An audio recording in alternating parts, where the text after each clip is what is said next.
ini ndongo daru ene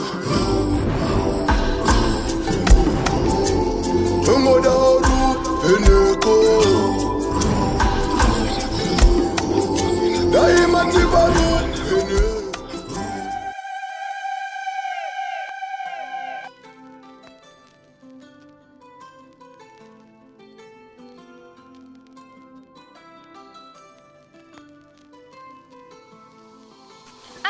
Shamiso, uyu muchinda uyu ndiye munhu asiri kutomboda kana kumuka. Inda kutopererwawo ndiri muno musango. Handichazivi kuti todii. Zvakaoma kani. Apa hatina kunatsa kwatabva.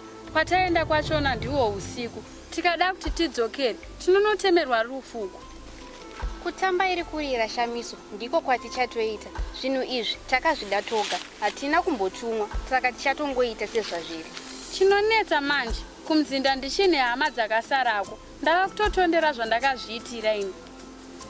Ini handikanganwi chazuro nekupepuka. Muchinda uyu akandibatsira ndisina kana pokutangira. Usiku huya tiri musango rairura, ndiye akafamba nesu asikana.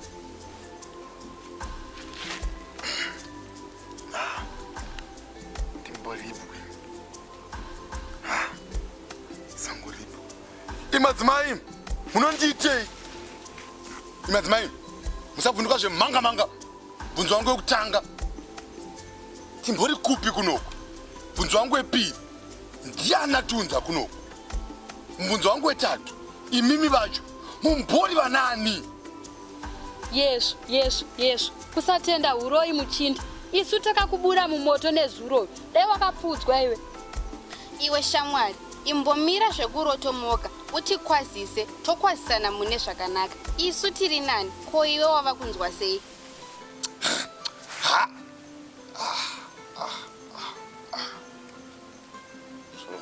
Tema. Twikwe.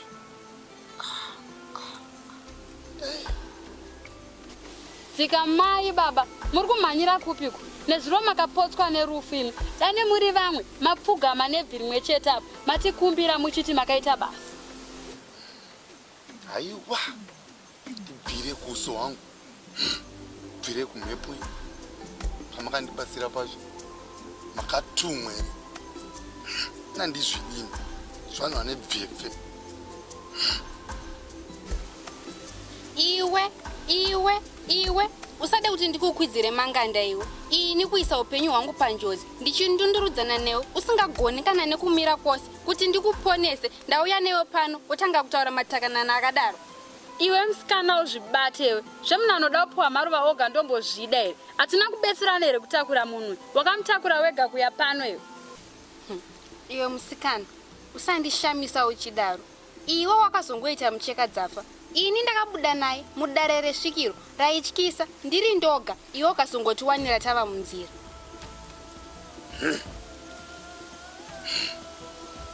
Simataurire nyaya. Ndikuti handichirangarira. Zvikuita zvichidzoka. Zvishoma nezvishoma. Munhu. Aripi muchindi anonzi munhu? Mamisepi muchindi anonzi munhu? Mumwe wacho. Pweshi. Aripi munhu napweshi? Mazita awataura, mazita emhondi. Uye vakakuwana, uri kufa iwe. Unopfudzwa zuva ranhasi. Usatomboti bufu nezvawo mazita iwawo. Shamwari, iwe chitotiudza kuti uchatichengetedza sei, nekuti isu tatoisa upenyu hwedu mumaoko ako.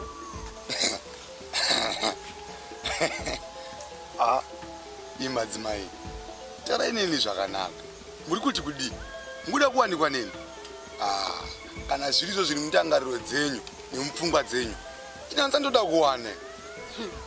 Chikomana, isu hachisi pakukunyengerera kana kukukumbira.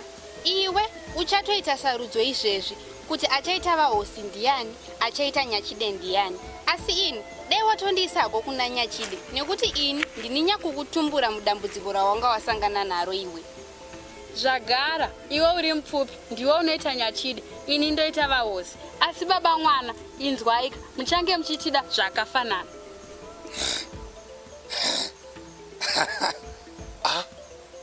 Imadzimai, zvinhu zvachoka muti muri kutamba. Ndembozva munovaradza kudai. tatambazve ah madzimai imi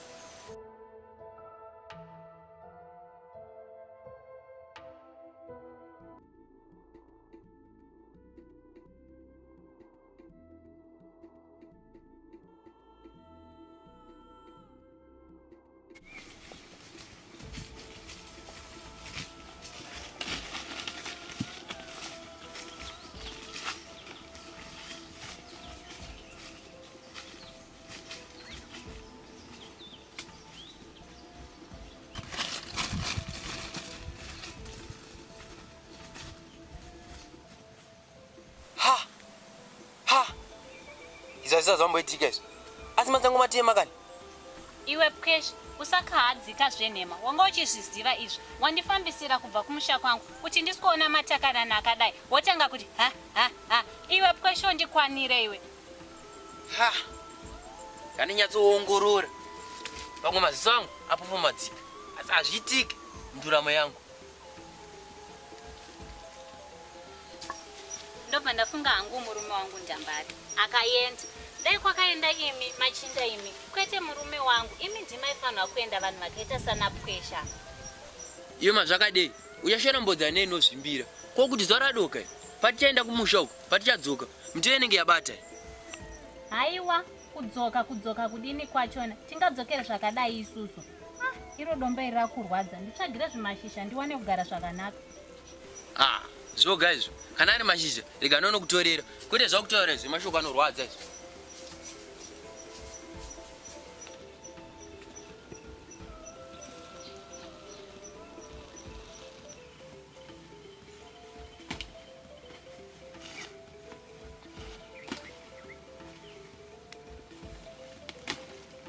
Zvakadei kana usiri bofu kana matsi watonzwa nekuona zviri kuitika. Chiko chauri kutaura naiwe Pkesh, ndipe mashizha ayo ndigara apa.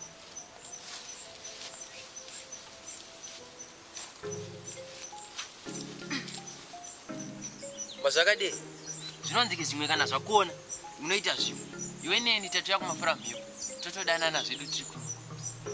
Pkesh, chibvumirano chedu handiti unochiziva. Iwe ukauya nenyama ndokupa rudo. Pasina nhinti hapana rudo. Pane nhinti paita rudozve. Saka iwe mazvakadei paunongotaura mashoko ako akarima kudai sei haunzwi hana yako kurova kana mukanwa mako kuoma mate zvangu. Pkesh, rega ndikutaurire. Chemahara mushana kana mumvuri. Zvakare mushana kana mumvuri iwawo kana uchiuda unofanira kutoufambira kuti. Iko chimbozvirerutsire kudaro ndichimbobvumire kuzvirerutsa kudaro.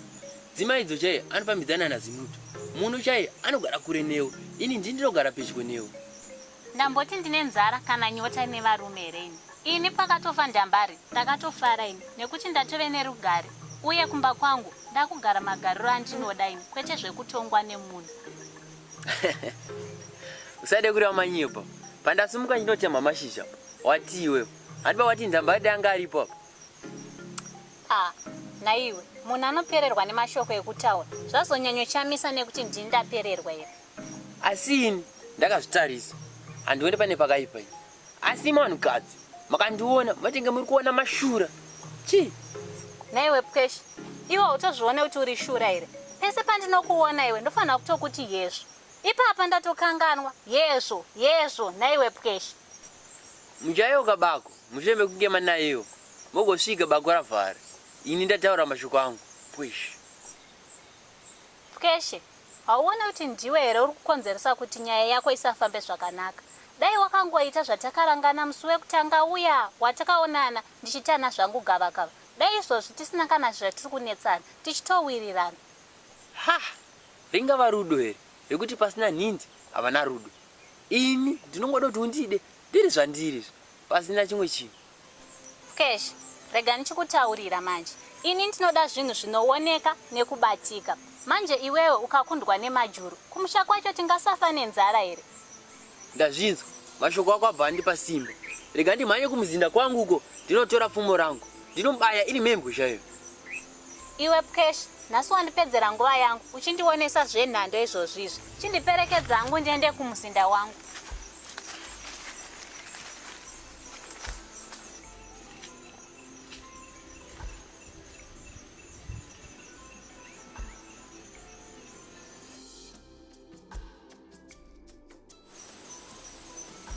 kutotamba newe. Ukuti tiri vaviri tingangouya kuzoungana pakati pesango kuti tiswere tichitamba newe. Hatitambi isu. Mainini, ndimi munotogona zvemazita. Ematotanga kufunga kuti mwana wekutanga achanga achinzani uye vose vachatera kusvika kuzana nemashanu. Yowe. Zana nemashanu mukati munotamba emi. Vachibva muchiuno chani?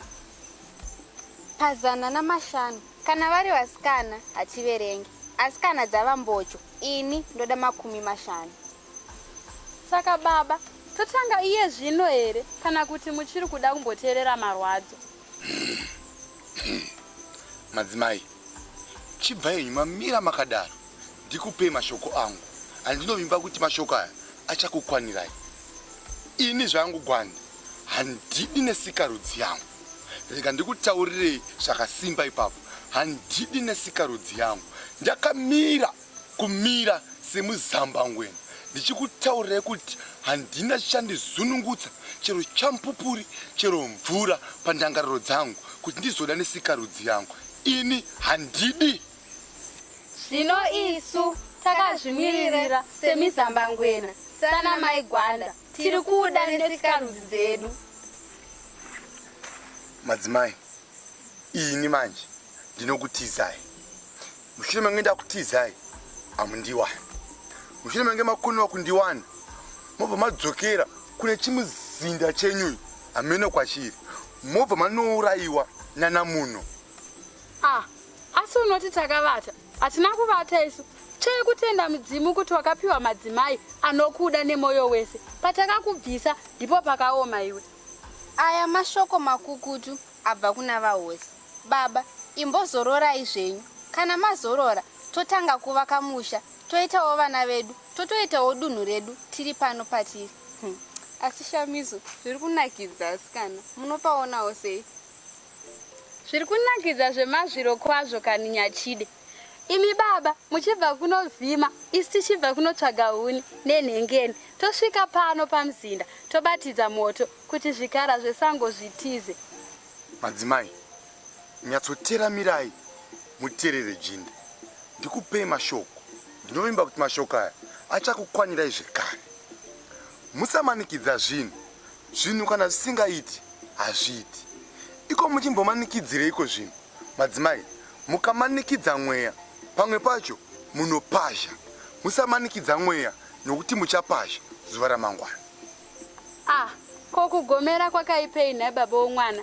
Ndichagomera pakurasa ndovi zvekare nepakubudisa mwana achavandudza rudzi rwekwenyini kwaGwanda. Fanika ndiri seni zvangu. Ndiri mupfupi kaini. Ndikaita kamwana kanenge kari pakati nepakati. Handimboshori midzimu kana kushora baba wekwangu. Ndinotenda ini. Baba wekwangu ndinokudai ini. Madzimai iniwe. Tingatoswirira panapa. Toasina maturu.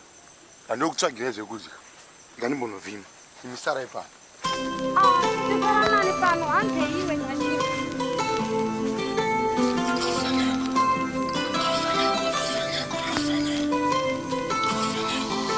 Muzango mune jumba zinoruma, munziva mune ngwena zinoruma. Inini pandofamba ndoda kuona, ndabatwa nedenda ndoda kupona. Ndaikukumbira uruvheneko. Iyo chisikani, pindura mubvunzo wangu. Pete kuzvambarara pamusoro pemubvunzo. Chipindura mubvunzo wangu ndirerukirwe. Iwe muno, asi unotoona nyaya dzechitsvambe chekuti unoti ndipe ndikupewa. Usatora nyaya isedambe manini. Iyo chisikani, kudana pano wanga uchiziva nechemwoyo mako kuti ndichakubvunza mubvunzo iyoyo. Iye zvino chindipindura mubvunzo wangu. Muno, pawakandisira ndipo pandichiri. Sekuona kwangu, mibvunzo yako iyi mibvunzo nhando. Iwe ndiwe wakandisiya, sandini ndakakusiya. Mubvunzo wangu uri pakuti hauna mumwe here muchinda wawaionana naye kwemakore ese ayapfuura, nekuti hazvigone kuti iwe ungoramba uri woga kwemakore ese apfuura. Chero dai zviri kunzi ndakamuwana. Muchine varume here muno? Handiti mangosara varume 3 bedzi. Handiwati mudunhu muno mangosara varume 3. Pavarume 3 ivavo chibvisa ini posara 2. Wondudzoti pa2 ivavo vasara unoda upi? Unondiona segari nyereni yekuti ndinongodanana nemunhu asina kundipinda. ndinotomirira kupfimbwa. Kana ndichinge ndapfimbwa ndochizotsvaga mhinduro ndoona kuti wandingade ndeupi tofambidzana. Oh. Saka inini chine mukana here nekuti kana dai nchiri nawo aiwe ndichiri kudai. Kudei nai munhu.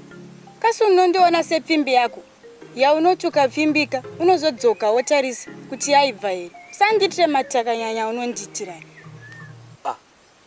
Kokukoniwa kufara kuti mudzimu yakurangarira.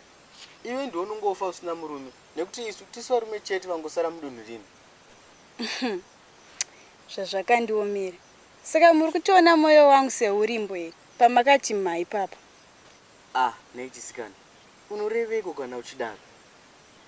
Ndinoreva kuti shiri dzakafanana nemi dzinofunga kuti dzikamhara mumwoyo mangu hadzichabvi. Makatobva kare imi bamunini. Handichinei nemi. Kutsikanai kana machena wamakada. Iwe. Usandidaro. Ini ndichiri kukuda. Handizivi kuti mweya rudziyo wakandibata. Ngatingotangei patsva. Iyoyo mweya yakambokubata. Ngaichingoramba ichikubata. Wazviraramira upenyu hwako, indozviraramira hwangu. Wakuda kunditsvaga nhasi nekuti wakuda mwana. Kana murwere uramba rubatsiro kune murapi, ini handizivi zvinoreveka. Ini ndakuenda. Unondinzwa? Ndikandipame zvake. Ndati ini ndakuenda. Usanditsvaga zvekare. Haiwawo, anokutsvaka ndiani kwewe? Handiti ndiwacho nditsvaka kuti ndiuye pano. Mazuva ano uri kukangavira mudewa. Chiso chako ichi kubva chaita semoto wenyemba. Iwo muromo zvawo, muromo kusvibira kunge muti wemutondo wanaiwa. Simuto usandinakidza. Saka mashoko aukutaura aya ndiwo here wakanoziya kwemazuva matatu apfuura aya. Mudiwa, handina kuzvironga. Asi mashoko aya, mashoko ndikumadudza achibva mumusoro mangu nepasi pemoyo wangu. Saka apa wasorwa nenguva yakareba sei usati wagumirwa nezvekutaura naiwe Zimuto? Mudiwa, usandifadze. Ndasarwa nemwaka zvichida negore pamwe nemazhizha maviri anotevera. Asi nekusingagumi. Ingakukura hakuti ani zvechokwadi. Nemazuva matatu yaya wanga watokura naiwe Zimuto. Watokura kaiwe. Chisi hachiere musi wacharimwa. Musi wacharimwa ndo musi watodarika. Iko zvino ndatokura. Kana iwewe hauonewo here? Kana wadaro zvanakazve. Ndaona takwegura tese isu tochena bvudzi tobata nemudonzvo. Zvese nekuunyana mudiwa. Usaita matyiro. Ipo nyaya yedu yekuwana naye. Iwe hausisina wabereki. Tichapafambisa sei? Zimuto, unogotaura kurasikirwa navabereki sechinhu chakareruka sei? Usataura uchidaro mudiwa. Zvinondibata ini. Diwa, zvinonzi afirwa ndiye asingatariswe kumeso. Asi iwe neni tise takafirwa. Ngatitarisane mboni kumboni, ziso kuziso. Mamiriro ekunze ndo aipa mudiwa. Mvura iyi inoitisa munyaviri. Topotera kumuzinda kwako here kana topotera kwangu? Mudiwa, katina iwe tiri pano. Tikanaiwa tiri pano ndokuti kana toudza vana vedu zvive zvinofadza uye tive nendangariro dzakanaka zvikuru kwazvo. Kana wadaro hako ngatichingogarai hedu nekuti imi inondisisa munyaviri mvura iyi. Ndinopedza usiku hwese ndichingogwabvura. Ko ini zvainozondiita uriri wasanganiswa negwenya kwenya kuri kukwenya, asi hazvo ngatigarei hedu. Zvisinei yabva yagasa hayo. Saka apa ngatichingotandarai zvedu uchindiudza mashoko ako aya anozibira mwoyo wangu. Zvisinei, regai tidzoke panyaya yedu, nyaya yedu yekuwana naye. Ndakazvitarisa kumuzinda kwenyu iwewe hakusisina kuti ndingape pfuma. Iwe ungati ndingapani. Nyaya iyi ndakamboitaura naShamiso. Ndichitomubvunzawo kuti tinozvifambisa sei. Saka iwe pfuma yacho unopai nini? Aya ndo anonzi mashura mudunhu. Dzima idzo iriko nzira yekuti iwe unonditizira. Wanditizira togarisana zvakanaka. Ko kana ini ndisingadi nzira iyoyo, kuroora kunoratidza kuti unoda mwoyo wako. Zvino iwe kana usingadi kundiroora zvinongozviratidza pachena kuti iwe haundidi zimuti. Zvino zvapasina kupa muripo. Iwe mupfungwa dzako wakutoti handikudi, asi zvisirizvo ini ndokuda nemwoyo wese. Wekupa muripo aripo unodzima idzofu. Iwe umbori nawo here muripo wacho zvaunotaura kudai? Ndapanzwa mudiwa, asi zvowoita iwewe chiuya timbogarisana. Tichigarisana ndichiunganidza pfungwa zvoita kunge iwe ndikutema ugariri pauri. Haya, mashura nemanenji ndomaziva ine. Kutema ugariri pachimhandara chakasvika seni kudai unonitarisira pasi kaiwe zimuti. Una matauriro akanoita kunge kasinganimedzeri. Unondimedzera iwe. Zvino zvandataura ndozvatichatoita. Tichazviita zhizha risati rapera irori. Haiwa, ibva apa. Chindiperekedza ako kumzinda kwedu kwatodoka uko. Nhamo yekuita murume yakaoma. Iwo ndiwo ndiperekedzawo koyo kumboperekedza ini.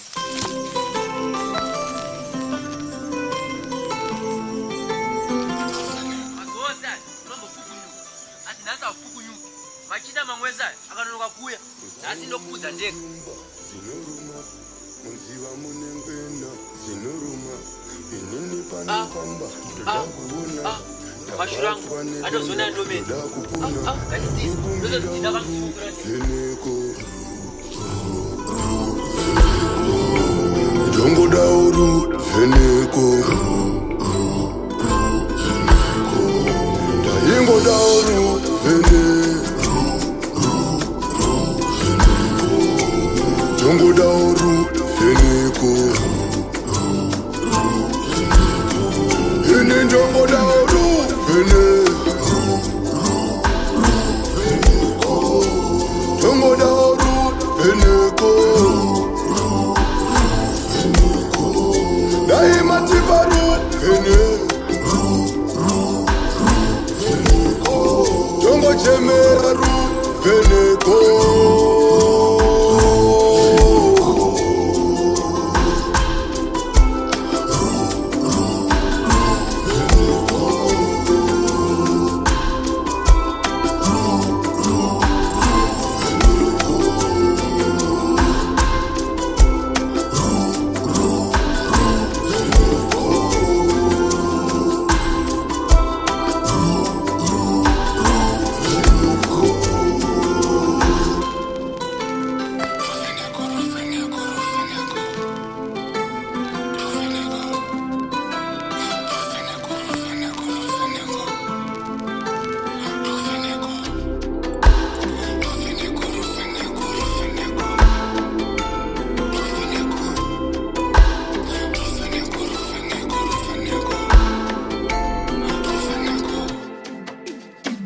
Ini Jongoda uru, Vheneko.